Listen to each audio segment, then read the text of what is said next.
आपका स्वागत है किस्से कविताओं के रोमांचकारी संसार किस्से कविताएं में।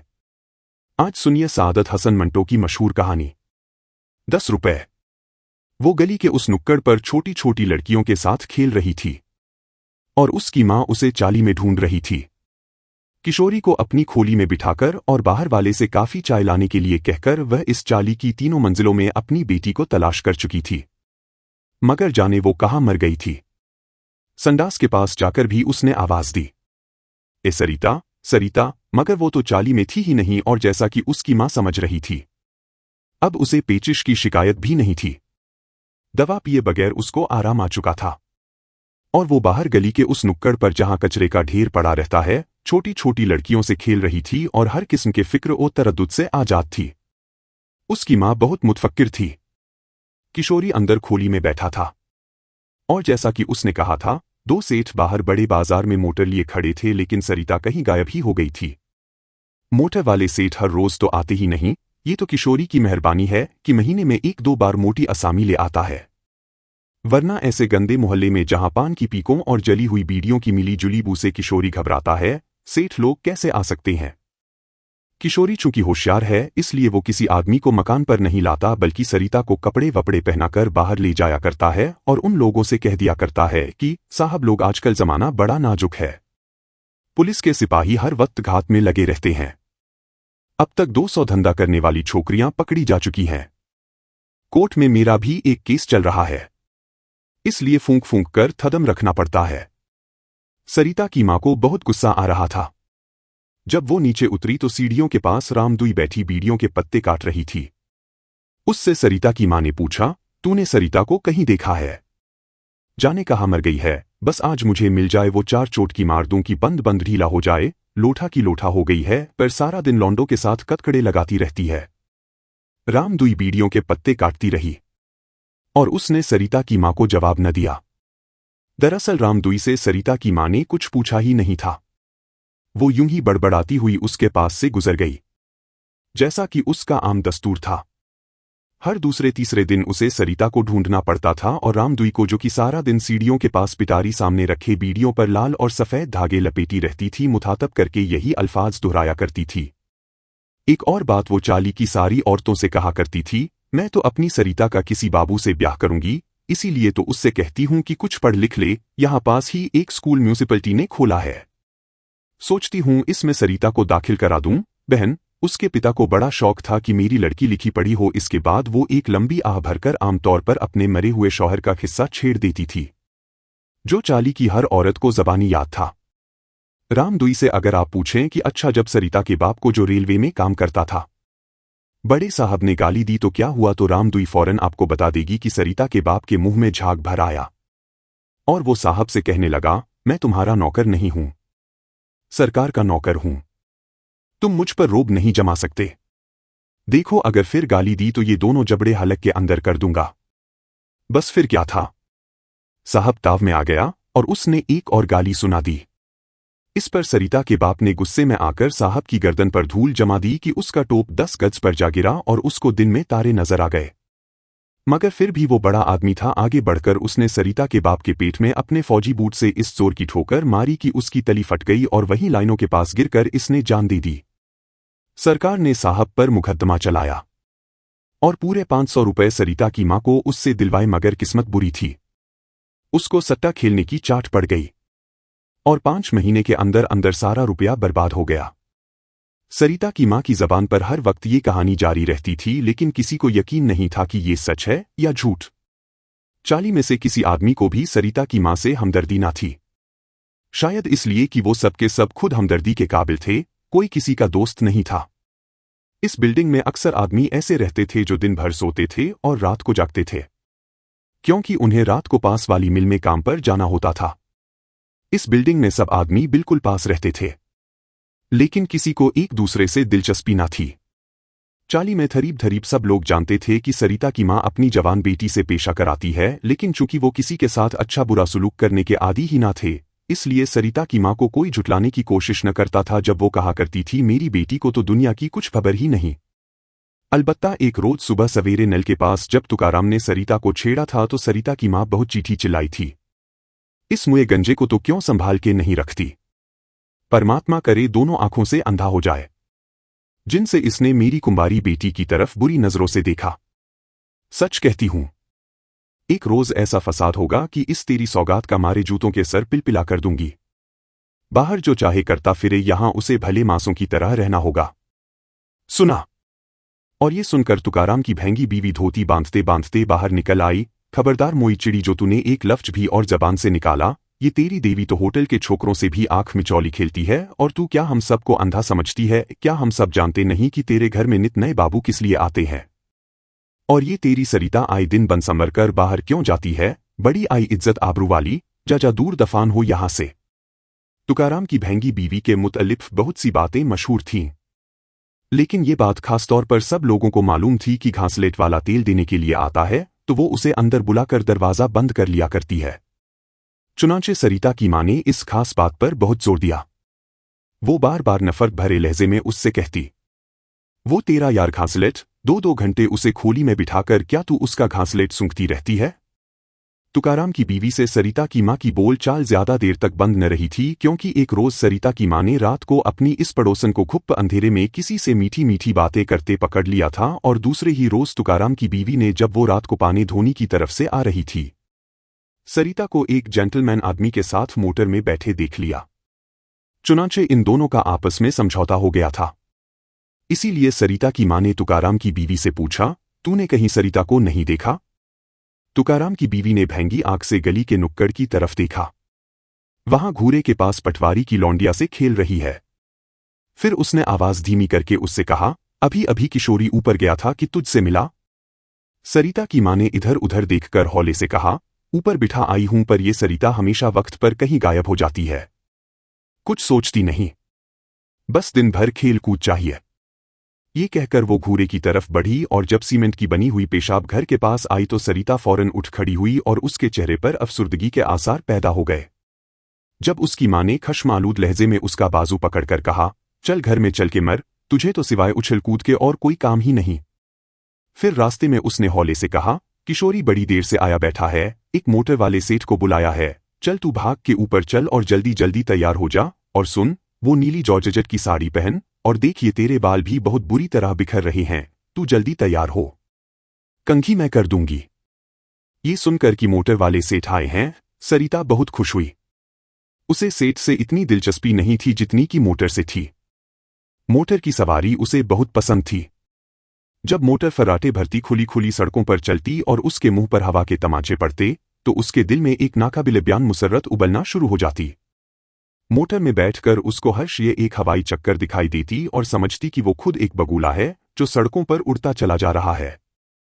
सरिता की उम्र ज्यादा से ज्यादा 15 बरस की होगी, मगर उसमें भनपा 13 बरस की लड़कियों का सा था। औरतों से मिलना जुलना और उनसे बातें करना बिल्कुल पसंद नहीं करती थी। सारा दिन छोटी छोटी लड़कियों के साथ ऊंट पटांग खेलों में मसरूफ रहती, ऐसे खेल जिनका कोई मतलब ही न हो। मिसाल के तौर पर वो गली के काले लुकफिरे फर्श पर खरिया मिट्टी से लकीरें खींचने में बहुत दिलचस्पी लेती थी और इस खेल में वो इस इन्हिमाक से मसरूफ रहती जैसे सड़क पर ये टेढ़ी बंगी लकीरें अगर न खींची गईं तो आमदोरफ्त बंद हो जाएगी। और फिर खोली से पुराने टाट उठाकर वह अपनी नन्ही नन्ही सहेलियों के साथ कई कई घंटे उनको फुटपाथ पर झटकने, साफ करने, बिछाने और उन पर बैठने के लैर दिलचस्प खेल में मशगूल रहती थी। सरिता खूबसूरत नहीं थी, रंग उसका स्याही माइल गंदुमी था।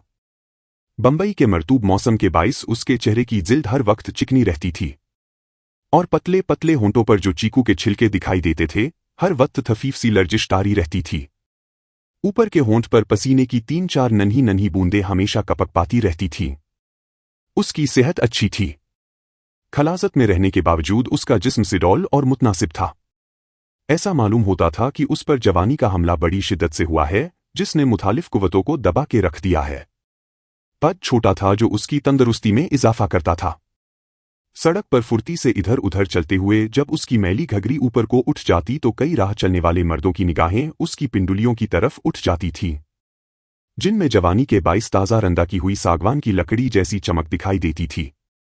इन पिंडुलियों पर जो बालों से बिल्कुल बेन्याज थीं, मसामों के नन्हे नन्हे निशान देखकर उन संतरों के छिलके याद आ जाते थे जिनके छोटे छोटे थलियों में तेल भरा होता है और जो थोड़े से दबाव पर फव्वारे की तरह ऊपर उठकर आंखों में घुस जाया करता है। सरिता की बाहें भी सिडौल थीं। कंधों पर उनकी गोलाई मोटे और बड़े बेढप तरीके पर सिले हुए ब्लाउज के बावजूद बाहर झांकती थी। बाल बड़े घने और लंबे थे। इनमें से खोपरे के तेल की बू आती रहती थी। एक मोटे कोड़े के मानिंद उसकी चोटी पीठ को थपकती रहती थी। सरिता अपने बालों की लंबाई से खुश नहीं थी क्योंकि खेल कूद के दौरान में उसकी चोटी उसे बहुत तकलीफ दिया करती थी और उसे मुख्तलिफ तरीकों से उसको काबू में रखना पड़ता था। सरिता का दिलो दिमाग हर किस्म के फिक्रो तरदुद से आजाद था। दोनों वक्त उसे खाने को मिल जाता था। उसकी माँ घर का सब कामकाज करती थी। सुबह को सरिता 2 बाल्टियां भरकर अंदर रख देती और शाम को हर रोज लैंप में 1 पैसे तेल भरवा लाती। कई बरसों से वो ये काम बड़ी बाकायदगी से कर रही थी। चुनांचे शाम को आदत के बाइस खुद ब खुद इसका हाथ उस प्याले की तरफ बढ़ता जिसमें पैसे पड़े रहते थे और लैंप उठाकर वो नीचे चली जाती। कभी कभी यानी महीने में 4-5 बार जब किशोरी सेठ लोगों को लाता था तो उनके साथ होटल में या बाहर अंधेरे मुथामों पर जाने को वो तफरीक ख्याल करती थी। उसने इस बाहर जाने के सिलसिले के दूसरे पहलुओं पर कभी गौर ही नहीं किया था। शायद ये समझती थी कि दूसरी लड़कियों के घर में भी किशोरी जैसे आदमी आते होंगे और उनको सेठ लोगों के साथ बाहर जाना पड़ता होगा। और वहां रात को वली के ठंडे ठंडे बंचों पर या जूहू की गीली रेत पर जो कुछ होता है सबके साथ होता होगा। चुनांचे उसने एक बार अपनी माँ से कहा था, माँ अब तो शांता भी काफी बड़ी हो गई, उसको भी मेरे साथ भेज दो ना, ये सेठ जो अब आए हैं उबले अंडे खाने को दिया करते हैं और शांता को अंडे बहुत भाते हैं। इस पर उसकी माँ ने बात गोलमोल कर दी थी। हाँ, किसी रोज उसको भी तुम्हारे साथ भेज दूंगी। उसकी माँ पूना से वापस तो आ जाए। और सरिता ने दूसरे रोज ही शांता को जब वो संडास से निकल रही थी ये खुशखबरी सुनाई थी, तेरी माँ पूना से आ जाए तो सब मामला ठीक हो जाएगा, तू भी मेरे साथ वर्ली जाया करेगी।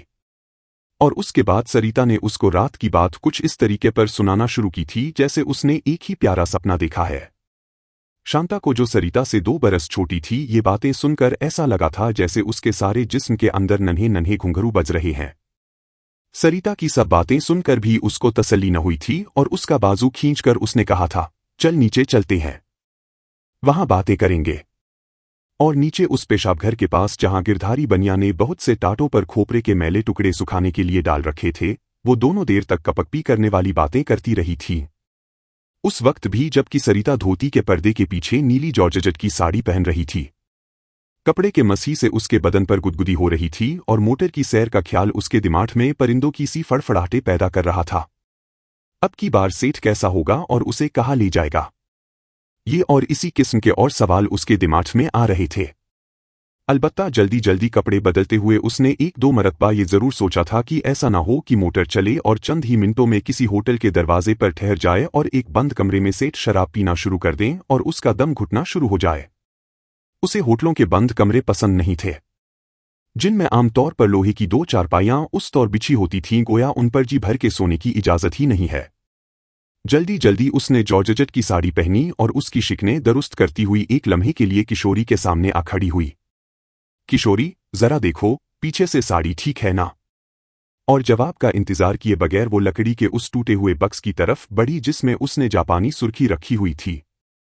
एक धुंधले आईने को खिड़की की सलाखों में अटकाकर उसने दोहरी होकर अपने गालों पर पाउडर लगाया और सुर्खी लगाकर जब बिल्कुल तैयार हो गई तो मुस्कुराकर किशोरी की तरफ दांत तलब निगाहों से देखा। शोक रंग की नीली साड़ी में होंठों पर बेतरतीबी से सुर्खी की धड़ी जमाए और सावले गालों पर पियाजी रंग का पाउडर मले वो मिट्टी का एक ऐसा खिलौना मालूम हुई जो दिवाली पर खिलौने बेचने वालों की दुकान में सबसे ज्यादा नुमाया दिखाई दिया करता है। इतने में उसकी माँ आ गई। इसने जल्दी जल्दी सरिता के बाल दुरुस्त किए और कहा, देखो बिटिया, अच्छी अच्छी बातें करना और जो कुछ वो कहे मान लेना। ये सेठ जो आए हैं न बड़े आदमी हैं, मोटर उनकी अपनी है। फिर किशोरी से मुखातब होकर कहा, अब तू जल्दी से ले जा इसे, बेचारे कब के खड़े राह देख रहे होंगे। बाहर बड़े बाजार में जहां एक कारखाने की लंबी दीवार दूर तक चली गई है, एक पीले रंग की मोटर में 3 हैदराबादी नौजवान अपनी अपनी नाक पर रुमाल रखे किशोरी का इंतजार कर रहे थे। वो मोटर आगे ले जाते मगर मुसीबत ये है कि दीवार दूर तक चली गई थी और उसके साथ ही पेशाब का सिलसिला भी। जब गली के मोड़ से उन नौजवान को जो मोटर का हैंडल थामे बैठा था किशोरी नजर आया तो उसने अपने बाकी 2 साथियों से कहा, लो भाई आ गए। ये है किशोरी और उसने मोटर की तरफ निगाहें जमाए रखीं। और अरे ये तो बिल्कुल ही छोटी लड़की है, जरा तुम भी देखो ना, अरे भाई वो नीली साड़ी में।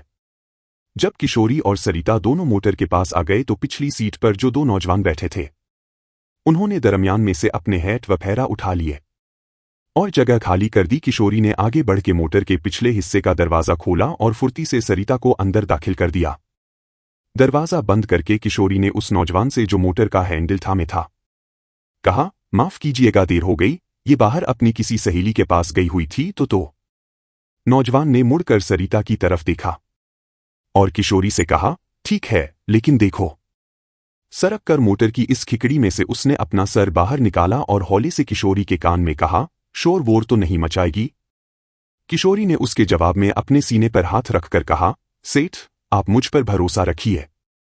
ये सुनकर उस नौजवान ने जेब में से 2 रुपए निकाले और किशोरी के हाथ में थमा दिए। जाओ ऐश करो।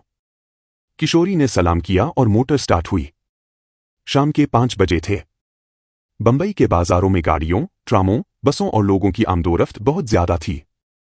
सरिता खामोशी से 2 आदमियों के बीच में दुबकी बैठी रही। बार बार अपनी रानों को जोड़कर ऊपर हाथ रख देती और कुछ कहते कहते खामोश हो जाती।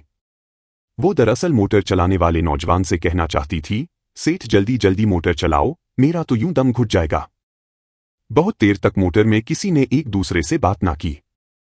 मोटर वाला मोटर चलाता रहा और पिछली सीट पर दोनों हैदराबादी नौजवान अपनी उचकनों में वो इज़्तिराब छुपाते रहे जो पहली दफा एक नौजवान लड़की को बिल्कुल अपने पास देखकर उन्हें महसूस हो रहा था। ऐसी नौजवान लड़की जो कुछ अरसे के लिए उनकी अपनी थी, यानी जिससे वो बिला खौफोख्तर छेड़छाड़ कर सकते थे। वो नौजवान जो मोटर चला रहा था 2 बरस से बंबई में धयाम पजीर था और सरिता जैसी कई लड़कियां दिन के उजाले और रात के अंधेरे में देख चुका था। उसकी पीली मोटर में मुख्तलिफ रंगोंसल की छोकरियां दाखिल हो चुकी थीं, इसलिए उसे कोई खास बेचैनी महसूस नहीं हो रही थी। हैदराबाद के उसके 2 दोस्त आए थे, उनमें से एक जिसका नाम शहाब था, जो बंबई में पूरी तरह सैरोत फरीह करना चाहता था। इसलिए किफायत ने यानी मोटर के मालिक ने अजरा दोस्त नवाजी किशोरी के जरिया से सरिता का इंतजाम कर दिया था। दूसरे दोस्त अनवर से किफायत ने कहा कि भाई तुम्हारे लिए भी एक रहे तो क्या हर्ज है, मगर इसमें चूंकि अथलाथी कुव्वत कम थी इसलिए श्रम के मारे वो ये न कह सका कि हाँ भाई मेरे लिए भी एक रहे। किफायत ने सरिता को पहले कभी नहीं देखा था, क्योंकि किशोरी बहुत देर के बाद ये नई छोकरी निकाल कर लाया था, लेकिन इस नएपन के बावजूद उसने अभी तक इससे दिलचस्पी न ली थी। शायद इसलिए कि वो एक वक्त में सिर्फ एक काम कर सकता था। मोटर चलाने के साथ साथ वो सरिता की तरफ ध्यान नहीं दे सकता था। जब शहर खत्म हो गया और मोटर मुज़ाफात की सड़क पर चलने लगी तो सरिता उछल पड़ी। वो दबाव जो अब तक उसने अपने ऊपर डाल रखा था, ठंडी हवा के झोंकों और उड़ती हुई मोटर ने एकदम उठा दिया और सरिता के अंदर बिजलियां सी दौड़ गईं। वो सरतापा हरकत बन गई। उसकी टांगें थिरकने लगीं, बाजू नाचने लगे, उंगलियां कपक पाने लगीं और वो अपने दोनों तरफ भागते हुए दरख्तों को दौड़ती हुई निगाहों से देखने लगी। अब अनवर और शहाब आराम महसूस कर रहे थे। शहाब ने जो सरिता पर अपना हड़ समझता था, हौले से अपना बाजू उसकी कमर में हाइल करना चाहा। एकदम सरिता के गुदगुदी उठी। तड़प कर वो अनवर पर जा गिरी और पीली मोटर की खिड़कियों में से दूर तक सरिता की हंसी बहती गई। शहाब ने जब एक बार फिर उसकी कमर की तरफ हाथ बढ़ाया तो सरिता दोहरी हो गई और हंसते हंसते उसका बुरा हाल हो गया। अनवर एक कोने में दुबका रहा और मुंह में थूक पैदा करने की कोशिश करता रहा। शहाब के दिल और दिमाग में शोक रंग भर गए। उसने किफायत से कहा, वल्लाह बड़ी करारी लौंडिया है। ये कहकर उसने जोर से सरिता की रान में चुटकी भरी। सरिता ने इसके जवाब में अनवर का हौले से कान मरोड़ दिया, इसलिए कि वो उसके बिल्कुल पास था। मोटर में ठहफहे उबलने लगे। किफायत बार बार मुड़ मुड़ कर देखता था, हालांकि उसे अपने सामने छोटे से आईने में सब कुछ दिखाई दे रहा था। ठहकों के जोर का साथ देने की खातिर उसने मोटर की रफ्तार भी तेज कर दी। सरिता का जी चाहा कि बाहर निकलकर मोटर के मुंह पर बैठ जाए जहां लोहे की उड़ती हुई परी लगी थी। वो आगे बढ़ी। शहाब ने उसे छेड़ा। संभलने की खातिर इसने किफायत के गले में अपनी बाहें डाल दी। किफायत ने लहर इरादी तौर पर उसके हाथ चूम लिए। एक सनसनी सी सरिता के जिस्म में दौड़ गई और फांद कर अगली सीट पर किफायत के पास बैठ गई और उसकी टाई से खेलना शुरू कर दिया। तुम्हारा नाम क्या है? उसने किफायत से पूछा। मेरा नाम, किफायत ने पूछा। मेरा नाम किफायत है, ये कहकर उसने 10 रुपए का नोट उसके हाथ में दे दिया। सरिता ने उसके नाम की तरफ कोई तवज्जो न दी और नोट अपनी चोली में अड़स कर बच्चों की तरह खुश होकर कहा, तुम बहुत अच्छे आदमी हो, तुम्हारी ये टाई बहुत अच्छी है। उस वक्त सरिता को हर शय अच्छी नजर आ रही थी। वो चाहती थी कि जो बुरे भी हैं अच्छे हो जाएं। और फिर ऐसा हो कि मोटर तेज दौड़ती रहे और हर्ष ने हवाई बगुला बन जाए। एकदम उसका जी चाहा कि गाए, चुनाचे उसने किफायत की टाई से खेलना बंद करके गाना शुरू कर दिया। तुम्ही ने मुझको प्रेम सिखाया, सोए हुए हृदय को जगाया। कुछ देर ये फिल्मी गीत गाने के बाद सरिता एकदम पीछे मुड़ी और अनवर को ढामोश देखकर कहने लगी, तुम क्यों चुपचाप बैठे हो, कोई बात करो, कोई गीत गाओ। ये कहती हुई वो उचक कर पिछली सीट पर चली गई और शहाब के बालों में उंगलियों से कंघी करने लगी। आओ हम दोनों गाए। तुम्हें याद है वो गाना जो देविका रानी ने गाया था, मैं बन की चिड़िया बन के बोलो रे, देविका रानी कितनी अच्छी है। ये कहकर उसने दोनों हाथ जोड़कर अपनी थोड़ी के नीचे रख लिए और आंखें झपकाते हुए कहा। अशोक कुमार और देविका रानी पास पास खड़े थे। देविका रानी कहती थी, मैं बन की चिड़िया बन के बन बन बोलू रे, और अशोक कुमार कहता था, तुम कहो ना। सरिता ने गाना शुरू कर दिया। मैं बन की चिड़िया बन के बोलू रे। शहाब ने भद्दी आवाज में गाया, मैं बन का पंछी बन के बन बन बोलू रे। और फिर बाफायदा डोट शुरू हो गया। किफायत ने मोटर का हॉर्न बजाकर ताल का साथ दिया। सरिता ने तालियां बजाना शुरू कर दी। सरिता का बारीक सुर, शहाब की फटी हुई आवाज, हॉर्न की पोपों, हवा की साए साए और मोटर के इंजन की फुरफराहट, ये सब मिलजुल कर एक आर्केस्ट्रा बन गए। सरिता खुश थी, शहाब खुश था, किफायत खुश था। इन सबको खुश देखकर अनवर को भी खुश होना पड़ा। वो दिल में बहुत शर्मिंदा हुआ कि ख्वाहमख्वाह उसने अपने को कैद कर रखा है। उसके बाजुओं में हरकत पैदा हुई। उसके सोए हुए जज्बात ने अंगड़ाइयां लीं और वो सरिता, शहाब और किफायत की शोर अफशा खुशी में शरीक होने के लिए तैयार हो गया। गाते गाते सरिता ने अनवर के सर से उसका हैट उतारकर अपने सर पहन लिया और ये देखने के लिए कि उसके सर पर कैसा लगता है, उचक कर अगली सीट पर चली गई और नन्हे से आईने में अपना चेहरा देखने लगी। अनवर सोचने लगा कि क्या मोटर में वो शुरू ही से हैट पहने बैठा था। सरिता ने जोर से किफायत की मोटी रान पर तमाचा मारा। अगर मैं तुम्हारी पतलून पहन लूं और खमीज पहनकर ऐसी टाई लगा लूं तो क्या पूरा साहब न बन जाऊं? ये सुनकर शहाब की समझ में न आया कि वो क्या करे। चुनाचे उसने अनवर के बाजुओं को झिंझोड़ दिया। वल्लाह तुम निरे चुगद हो। और अनवर ने थोड़ी देर के लिए महसूस किया कि वो वाकई बहुत बड़ा चुगद है। किफायत ने सरिता से पूछा, तुम्हारा नाम क्या है? मेरा नाम, सरिता ने हैट के फीते को अपनी ठोड़ी के नीचे जमाते हुए कहा। मेरा नाम सरिता है, शहाब पिछली सीट से बोला। सरिता तुम औरत नहीं फुलझड़ी हो। अनवर ने कुछ कहना चाहा, मगर सरिता ने ऊंचे सुरों में गाना शुरू कर दिया। प्रेम नगर में बनाऊंगी घर मैं, तज के सब संसार। किफायत और शहाब के दिल में बैक वक्त ये ख्वाहिश पैदा हुई कि ये मोटर यूं ही सारी उम्र चलती रहे। अनवर फिर सोच रहा था कि वो चुगद नहीं है तो क्या है। प्रेम नगर में बनाऊंगी घर मैं, तज के सब संसार। संसार के टुकड़े देर तक उड़ते रहे। सरिता के बाल जो उसकी चोटी की गिरिफत से आजाद थे, यूं लहरा रहे थे जैसे गाढ़ा धुआं हवा के दबाव से बिखर रहा है। वो खुश थी, शहाब खुश था, किफायत खुश था और अब अनवर भी खुश होने का इरादा कर रहा था।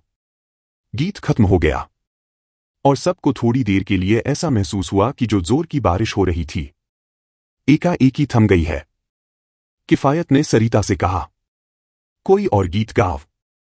शहाब पिछली सीट से बोला, हाँ एक और रहे, ये सिनेमा वाले भी क्या याद करेंगे। सरिता ने गाना शुरू कर दिया। मोरे आंगना में आए आली, मैं चाल चलूं मतवाली। मोटर भी मतवाली चाल चलने लगी। आखिरकार सड़क के सारे पेच खत्म हो गए और समुद्र का किनारा आ गया। दिन ढल रहा था और समुद्र से आने वाली हवा खुनकी इख्तियार कर रही थी। मोटर रुकी। सरिता दरवाजा खोलकर बाहर निकली और साहिल के साथ साथ दूर तक बेमकसद दौड़ती चली गई। किफायत और शहाब भी इस दौड़ में शामिल हो गए। खुली फजा में, बेपाया समुद्र के पास, ताड़ के ऊंचे ऊंचे पेड़ों तले, गीली गीली रेत पर, सरिता समझ न सकी कि वो क्या चाहती है। उसका जी चाहता था कि बैक वक्त फजा में घुल मिल जाए, समुद्र में फैल जाए, इतनी ऊंची हो जाए कि ताड़ के दरख्तों को ऊपर से देखे। साहिल की रेत की सारी नमी पैरों के जरिए से अपने अंदर जज्ब कर ले और फिर वही मोटर हो और वही उड़ाने, वही तेज तेज झोंके और वही मुसलसल पोपो। वो बहुत खुश थी। जब तीनों हैदराबादी नौजवान साहिल की गीली गीली रेत पर बैठकर बियर पीने लगे तो किफायत के हाथ से सरिता ने बोतल छीन लिया। ठहरो, मैं डालती हूं। सरिता ने इस अंदाज से गिलास में बियर उंडेली की झाग ही झाग पैदा हो गए। सरिता ये तमाशा देखकर बहुत खुश हुई। सावले सावले झागों में उसने अपनी उंगली डुबोई और मुंह में डाल ली। जब कड़वी लगी तो बहुत बुरा मुंह बनाया। किफायत और शहाब बेख्तियार हंस पड़े। जब दोनों की हंसी बंद हुई तो किफायत ने मुड़कर अपने पीछे देखा। अनवर भी हंस रहा था। बियर की 6 बोतलें कुछ तो झाग बनकर साहिल की रेत में जज्ब हो गईं और कुछ किफायत, शहाब और अनवर के पेट में चली गईं। सरिता गाती रही। अनवर ने एक बार उसकी तरफ देखा और ख्याल किया कि सरिता बियर की बनी हुई है। उसके सावले गाल समुद्र की नम आलूद हुआ के मस से गीले हो रहे थे। वो बेहद मसरूर थी। अब अनवर भी खुश था। उसके दिल में ये ख्वाहिश पैदा हो रही थी कि समुद्र का सब पानी बियर बन जाए और वो इसमें गोते लगाए, सरिता भी डुबकियां लगाए। 2 खाली बोतलें लेकर सरिता ने एक दूसरे से टकरा दीं, झनकार पैदा हुई और सरिता ने जोर जोर से हंसना शुरू कर दिया। किफायत, शहाब और अनवर भी हंसने लगे। हंसते हंसते सरिता ने किफायत से कहा, आओ मोटर चलाएं। सब उठ खड़े हुए। खाली बोतलें गीली गीली रेत पर औंधी पड़ी रहीं और वो सब भागकर मोटर में बैठ गए। फिर वही हवा के तेज तेज झोंके आने लगे। वही मुसलसल पोपो शुरू हुई और सरिता के बाल फिर धुएं की तरह बिखरने लगे। गीतों का सिलसिला फिर शुरू हुआ। मोटर हवा में आरे की तरह चलती रही। सरिता गाती रही। पिछली सीट पर शहाब और अनवर के दरमियान सरिता बैठी थी। अनवर ऊँग रहा था। सरिता ने शरारत से शहाब के बालों में कंघी करना शुरू की, मगर इसका नतीजा ये हुआ कि वो सो गया। सरिता ने जब अनवर की तरफ रुख किया तो उसे वैसा ही सोया हुआ पाया। इन दोनों के बीच में से उठकर वो अगली सीट पर किफायत के पास बैठ गई और आवाज दबाकर हौले से कहने लगी, आपके दोनों साथियों को सुला आई हूं। अब आप भी सो जाइए। किफायत मुस्कुराया। फिर मोटर कौन चलाएगा? सरिता भी मुस्कुराई। चलती रहेगी। देर तक किफायत और सरिता आपस में बातें करते रहे। इतने में वो बाजार आ गया, जहां किशोरी ने सरिता को मोटर के अंदर दाखिल किया था। जब वो दीवार आई जिस पर यहां पेशाब करना मना है के कई बोर्ड लगे थे, तो सरिता ने किफायत से कहा, बस यहां रोक लो। मोटर रुकी। पेशतर इसके कि किफायत कुछ सोचने या कहने पाए। सरिता मोटर से बाहर थी। उसने इशारे से सलाम किया और चल दी। किफायत है एंडल पर हाथ रखे खालीबन सारे वाथिया को जेहन में ताज़ा करने की कोशिश कर रहा था कि सरिता के कदम रुके, मुड़ी और चोली में से 10 रुपए का नोट निकालकर किफायत के पास सीट पर रख दिया। किफायत ने हैरत से नोट की तरफ देखा और पूछा, सरिता ये क्या? ये रुपए मैं किस बात के लूं? कहकर सरिता फुर्ती से दौड़ गई और किफायत सीट के गद्दे पर पड़े हुए नोट की तरफ देखता रह गया। उसने मुड़कर पिछली सीट की तरफ देखा। शहाब और अनवर भी नोट की तरह सो रहे थे। ऐसी और कहानियों के लिए आप किस्से कविताएं चैनल को, पेज को लाइक, फॉलो एवं सब्सक्राइब करें प्लीज। धन्यवाद।